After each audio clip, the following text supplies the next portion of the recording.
Ժամանակն երևի պոլիտկոռեկտությունը թողենք մի կողմ եւ նաեւ այդ տիրադավներին գնահատական տանք։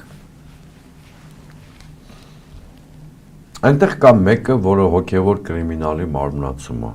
կամ հոգևոր օլիգարխիայի, կամ բեսպրիձելի, դա Նավասարդ Քճոյանն է, որը թե նախորդ իշխանության, թե այս իշխանության օրոք հասցրել է համբուրել իշխանությունների հնարավոր բոլոր տեղերը։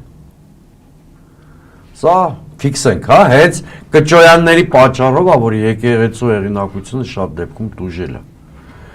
Այնտեղ երկու սրբազաններ կան, որ իբրև թե դոշ են տալիս կանոնիկ կյանքը եկեղեցուն վերականգնելու համար, բայց երկուսի վերաբերյալ էլ մամուլում առատ են նյութերը, նաև ձայնագրություններ կան, որ նրանք խախտել են օրինակ կուսակրոնության ուխտը, Վազգեն Սրբազան,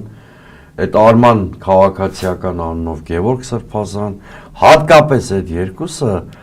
առհամարանք զզվանք առաջացնող կերպարներ են իրենց հարցազրույցներում։